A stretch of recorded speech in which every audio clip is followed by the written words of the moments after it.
Welcome to all of you. Previous class में हम लोगों ने थर्मोडायनेमिक्स का पार्ट 1 देखा था, जिसके अंदर Charles law, Boyle's law, Gay Lussac law, ये सारे लॉ को हम लोगों ने पढ़ा था। उसके बाद सिस्टम क्या होता है, सराउंडिंग क्या होता है, प्रेशर का रिप्रेजेंटेशन क्या होता है, वॉल्यूम का रिप्रेजेंटेशन क्या होता है, ये सारी चीजों को हमने देखा था। अब उसी पार्ट को हम लोग आगे बढ़ाते हुए बेसिक ऑफ थर्मोडायनेमिक्स, इसका पार्ट 2 है, वो मैं आपके सामने कुछ टर्म्स को डिस्क्राइब कर रहा हूँ, इसको बताने का मैं कोशिश कर रहा हूँ। आप इसका एक स्क्रीनशॉट ले लीजिएगा। ये आपका बहुत ज़्यादा इस्तेमाल होगा जब आप आगे जाकर के पावर इंजीनियरिंग में जब आपको auto cycle, diesel cycle, dual cycle, Brayton cycle वगैरह जब साइकिल का डिस्कशन करेंगे तो ये सब सारे चीज़ों का आपका उसके अंदर का इस्तेमाल होगा, तो वहाँ पे आपको समझने में परेशानी नहीं होगी, ठीक है। क्योंकि ये सारा चीज़ आपको 4th सेमेस्टर में ही पढ़ना है बाबू, और 4th सेमेस्टर में चलो जिस लड़के जो बहुत अच्छे से पढ़े होंगे उनको तो सारा चीज़ दिमाग में होगा, लेकिन जो लोग सही से नहीं पढ़े होंगे, चलिए उनके लिए हम एक बार रिकॉल कर लेते हैं। और जो पढ़े भी होंगे उनके लिए भी एक शॉर्टकट तरीका हमने लेके आया है। शॉर्टकट तरीका को यहाँ शॉर्टकट तरीका से हमने लिखा है, आप एक बार देखिए, आपको अच्छा लगेगा, ठीक है। अब आइए हम लोग बेसिक ऑफ थर्मोडायनेमिक्स पार्ट 2 में सबसे पहले प्रोसेसेस के बारे में समझते हैं। अब जनरली जो होता है थर्मोडायनेमिक्स में प्रोसेसेस जो होते हैं वो reversible, irreversible, isothermal, isobaric, isochoric, adiabatic, isentropic और आइसेंथैल्पिक प्रोसेस होता है, ठीक है। जो पहला प्रोसेस है वो रिवर्सिबल प्रोसेस होता है। अब रिवर्सिबल प्रोसेस का एक स्मॉल डेफिनेशन, एक छोटा सा डेफिनेशन में इसी को समझिए, can happen slowly in either direction, मतलब जो बहुत स्लोली होता हो, जो बहुत स्लोली। अब कोई भी ऐसा साइकिल में या कोई भी ऐसा प्रोसेस जो बहुत स्लोली होता होगा, उस प्रोसेस को हम लोग रिवर्सिबल बोलते हैं। याद कीजिए, जब आपने 3rd सेमेस्टर में एक पार्ट पढ़ा होगा कार्नोट साइकिल, उसमें आपने पढ़ा होगा कि all 4 process are reversible process. इसीलिए कार्नोट साइकिल का एफिशिएंसी मैक्सिमम होता है, लेकिन उस कार्नोट साइकिल को आप जनरल साइकिल में इस्तेमाल नहीं कर सकते हैं, जैसे में कि ऑटो साइकिल हो गया, डीजल साइकिल हो गया। अगर स्टीम में आ जाते हैं तो Rankine cycle, reheat cycle, regenerative cycle, उस जगह पे हम कार्नोट साइकिल का इस्तेमाल नहीं कर सकते हैं। क्यों नहीं कर सकते हैं? क्योंकि उसमें सारा प्रोसेस रिवर्सिबल होता है। दूसरा चीज क्या होता है, जो प्रोसेस रिवर्सिबल होता है वो क्या होता है, स्लोली होता है। अब स्लोली होने का एक और भी कारण है कि वो क्वासी स्टैटिक प्रोसेस होता है। क्वासी स्टैटिक प्रोसेस क्या होता है, जो बहुत स्लोली अपने आप को आगे बढ़ाता हो, उस चीज को क्वासी स्टैटिक प्रोसेस बोलते हैं। तो इसीलिए जितना भी रिवर्सिबल प्रोसेस होगा वो हम लोग जनरल साइकिल में नहीं आएगा, वो सिर्फ किसके लिए होगा, कार्नोट साइकिल के लिए होगा। अगला जो प्रोसेस है उसको बोलते हैं इरिवर्सिबल प्रोसेस। इरिवर्सिबल प्रोसेस क्या होता है, involve net increase in entropy, मतलब ऐसा प्रोसेस जिसमें एंट्रोपी को इंक्रीज करवाता हो, ठीक है ना। Involve net increase in entropy, मतलब जिसमें एंट्रोपी का इंक्रीमेंट होता हो, उस चीज को हम लोग क्या बोलते हैं, इरिवर्सिबल प्रोसेस बोलते हैं, ठीक है, जिसमें एंट्रोपी बढ़ रहा हो, ठीक है। अगला एंट्रोपी क्या होता है, एंथैल्पी क्या होता है, वो मैं आपको नेक्स्ट वीडियो में बता दूंगा। आप यहाँ पर इस चीज को भी ध्यान दे दीजिए, सिर्फ समझ लीजिए बात को। रिवर्सिबल में आप एंट्रोपी पढ़ा है तो एंट्रोपी कैसे होगा, एंट्रोपी क्या होता है, एंथैल्पी क्या होता है, specific heat at constant volume क्या होता है, स्पेसिफिक हीट कांस्टेंट प्रेशर क्या होता है, ठीक है। ये सारे चीज को हम नेक्स्ट क्लास में, नेक्स्ट वीडियो में क्लियर कर देंगे।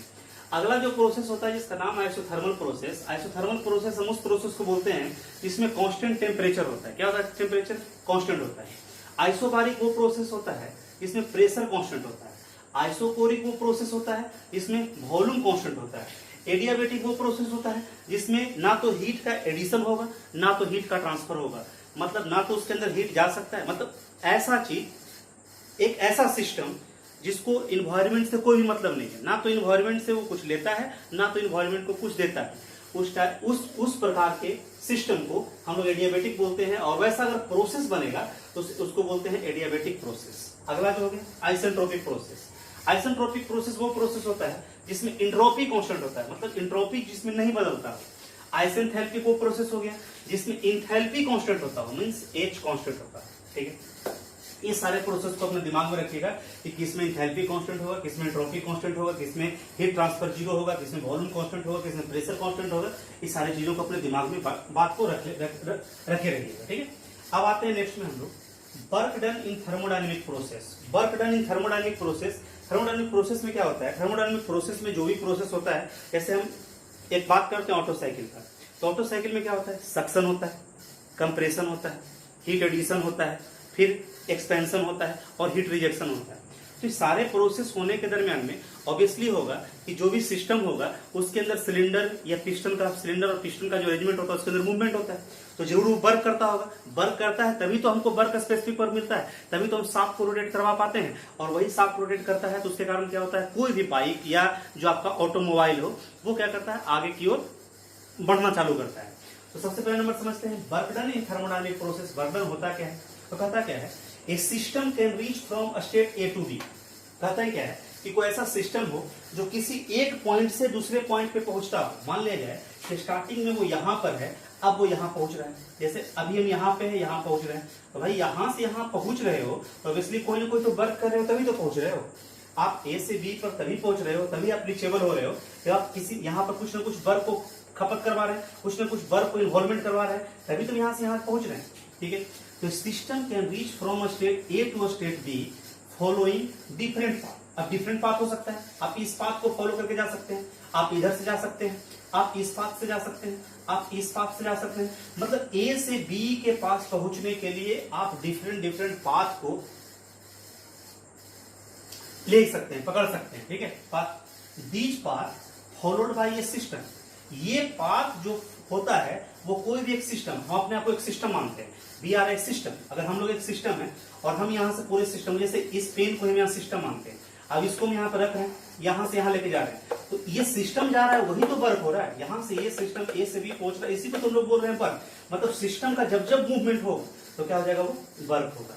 ठीक है, तो following different path, These path followed by a system while undergoing a change of state। तो इसमें इसका स्टेट बदल रहा है, अभी यहाँ पे स्टेट है, यहाँ पर अलग स्टेट हो गया। अगर हम यहाँ से अगर दौड़ना चालू करेंगे तो यहाँ मेरे शरीर में बहुत ज्यादा हीट डेवलपमेंट होगा, यहाँ से यहाँ पहुंचेंगे, यानी कि स्टेट को हम चेंज कर रहे हैं, स्टेट मेरा बदल रहा है।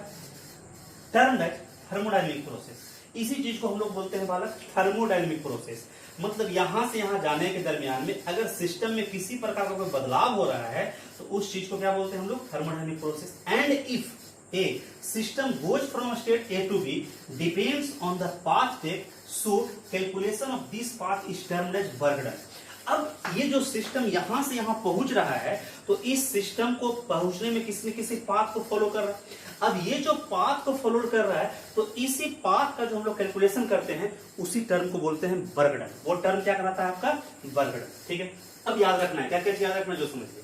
अब जितना भी आप प्रोसेस पढ़े हैं वो सारे प्रोसेस का वर्क डन, थर्मोडायनेमिक्स के अंदर सारे का वर्क डन को निकाला जाता है। जब आप ये फोर्थ सेमेस्टर में पढ़े होंगे तो आपको आइसोबारिक में कैसे वर्क डन निकलेगा, आइसोकोरिक में कैसे निकलेगा, आइसोथर्मल में कैसे निकलेगा, एडियाबेटिक में कैसे निकलेगा। तो वाला हम इतना चीज में अगर करना चालू कर देंगे तो हमको फिर से थर्मोडायनेमिक्स ही पढ़ाना पड़ जाएगा और मेरा पावर इंजीनियरिंग कभी चालू ही नहीं हो पाएगा। ठीक है, तो इसलिए आप क्या करिएगा, इस चीज को याद कर जाइए कि ऐसा बताए थे, कुछ कुछ बेसिक टर्म आपको हम समझा रहे हैं, उस टर्म को याद रखिए, ये आपको बहुत ज्यादा उपयोगी होगा। अब चलिए पहला जो है मान के चलते हैं इन आइसोबारिक प्रोसेस। तो आइसोबारिक प्रोसेस ढूंढते हैं। आइसोबारिक प्रोसेस कौन सा प्रोसेस है भैया, जिसमें प्रेशर कांस्टेंट है। तो प्रेशर कांस्टेंट है तो यानी कि वर्क कब होगा, वर्क कभी, जब वर्क तभी हम समझेंगे जब उसके अंदर वॉल्यूम का चेंज होगा। बिना वॉल्यूम के चेंज हुए वर्क हम लोग नहीं समझते हैं।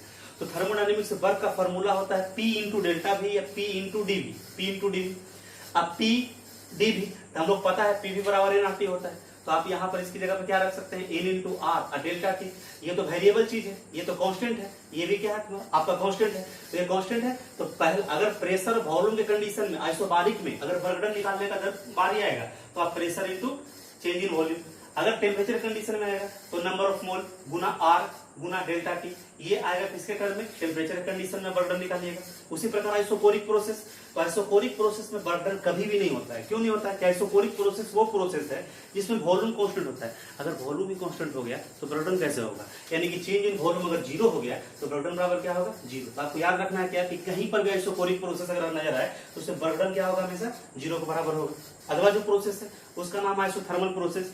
आइसोथर्मल प्रोसेस में क्या होता है, टेम्परेचर कांस्टेंट होता है लेकिन प्रेशर ही बदलता है, वॉल्यूम भी बदलता है।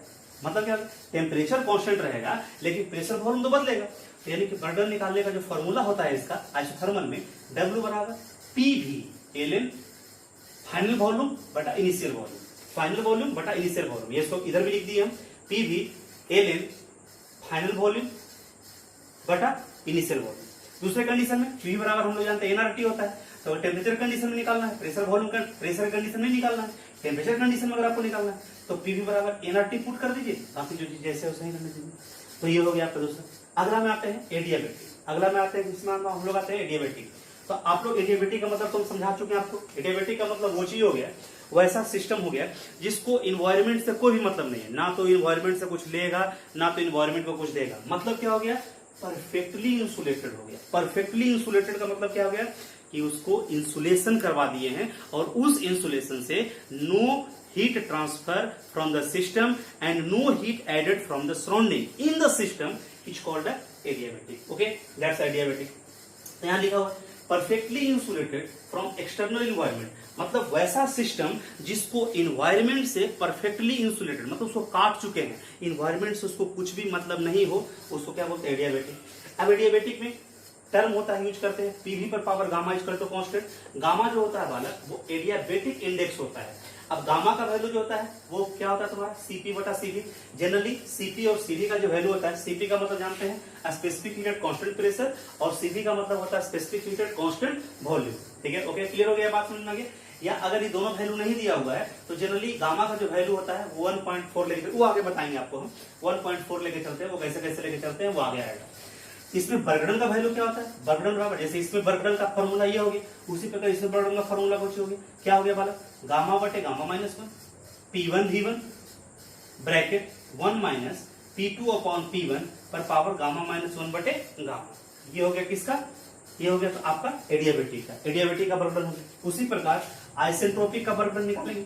आइसेंट्रोपिक का बर्गडन सबसे ज्यादा इस्तेमाल होने वाला ये बर्गडन है पूरे थर्मोडायनेमिक्स में। इस चीज को कभी मत भुलाइएगा, ये बहुत ज्यादा इस्तेमाल होने वाला है, ये और एक ये तीन चीज। ठीक है, आइसेंट्रोपिक प्रोसेस W बराबर P1 V1 V2 पर power 1 minus gamma minus V1 पर पावर 1 माइनस गामा बटे 1 माइनस गामा। ये बर्गडन किसका हो गया, आइसेंट्रोपिक प्रोसेस का। उसी प्रकार नेक्स्ट है आइसेंथैल्पिक प्रोसेस। आइसेंथैल्पिक प्रोसेस कौन सा प्रोसेस, जिसमें इंथैल्पी कांस्टेंट, कौन सी कांस्टेंट, इंथैल्पी कांस्टेंट, इंथैल्पी जब कांस्टेंट हो जाएगा उस प्रोसेस को बोलते हैं isenthalpic process. Isenthalpic process is characterised by constant enthalpy. उसको जो हम लोग बांटते हैं, कैरेक्टराइज करते हैं, मतलब उसका जो विशेषता बताते हैं वो कांस्टेंट इंथैल्पी के अकॉर्डिंगली बताते हैं ऑफ ए सिस्टम, किसी भी सिस्टम का।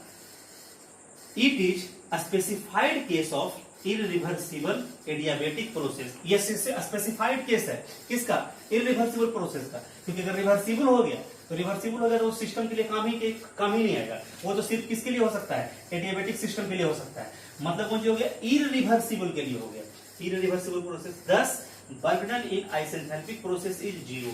हमेशा मान लीजिएगा कि अगर आइसेंथैल्पिक प्रोसेस में बर्गडन कभी करने का बात आएगा तो उसके बर्गडन को यानी आप लिख सकते हैं W is equal to 0 in isenthalpic process. ये आपका थर्मोडायनेमिक्स बेसिक का पार्ट 2 खत्म हो गया। एक पार्ट और बताएंगे जिसमें हमको और भी बहुत सारे टर्म्स हैं जो इस्तेमाल होते हैं, उस सारे चीजों का हमको डिस्कशन करना है। उसके बाद आईसी इंजन का क्लासिफिकेशन, फिर सारे साइकिल्स जिसमें ऑटो, डीजल, डुअल साइकिल, ये सारा चीज को हम यहाँ पर एफिशिएंसी बता देंगे। दूसरा चीज क्या है, नोट्स बना हुआ है, नोट्स का पीडीएफ हम प्रोवाइड करा देंगे। आपका ये दीपक डिप्लोमा क्लासेस का जो ऑनलाइन होता है उसके ऊपर हम प्रोवाइड करा देंगे आपका पीडीएफ, वहां से नोट कर लीजिएगा। जो आपको प्रॉब्लम होगा आप अगर वहां पर कमेंट कीजिएगा, तो अगर आपको समझने में कोई दिक्कत हो तो आप हमसे डायरेक्टली व्हाट्सएप पे भी चैट करके, व्हाट्सएप पे ना ही करें चलिए, कहीं पर भी आप हमसे बाद में बात करेंगे उस बात पर हम लोग। मतलब क्या होगा कि आपको जो भी प्रॉब्लम होगा उसको हम सॉर्ट आउट करने का कोशिश करेंगे, इसके लिए टेंशन नहीं लेना है। बाकी आपको नोट्स मिल जाएगा, पीडीएफ नोट्स मिल जाएगा। आप उस पीडीएफ नोट्स को जो यहाँ बताए हैं, हम जो पीडीएफ नोट आपको मिलेगा वो डायरेक्ट आपको सिलेबस से ही मिलेगा, जहाँ से सिलेबस चालू हुआ है वहां से मिलेगा। ये हम इसलिए पढ़ा रहे हैं ताकि ऑनलाइन क्लासेस है बालक, ऑनलाइन क्लासेस में मेरा और आपका फिजिकली अट्रैक्शन नहीं हो सकता है, हम आपसे फिजिकली नहीं मिल सकते हैं, क्योंकि फिजिकली मिलने के दरमियान में होता क्या है कि बच्चों को हम बहुत सारा चीज एक्स्ट्रा बता सकते हैं, लेकिन यहाँ पर क्या है कि हमको तो पहले से प्रिपेयर करवाना पड़ेगा। अब वो वीडियो बच्चा देखेगा, अब उसको कुछ पता ही नहीं है तो वो तो वीडियो से कुछ काम का ही नहीं रहेगा। इसीलिए हम पहले आपको प्रोसेस पढ़ा दिए। ये दोनों वीडियो आप अच्छे से देख लीजिएगा, ये दोनों वीडियो आपको बहुत काम आएगा, खास करके पहला टॉपिक उसके समझने में और दूसरा टॉपिक जो कंप्रेसर पढ़ाएंगे उसमें भी समझने में आएगा काम बाबू। इसलिए ध्यान रखें इस वीडियो को। Thank you.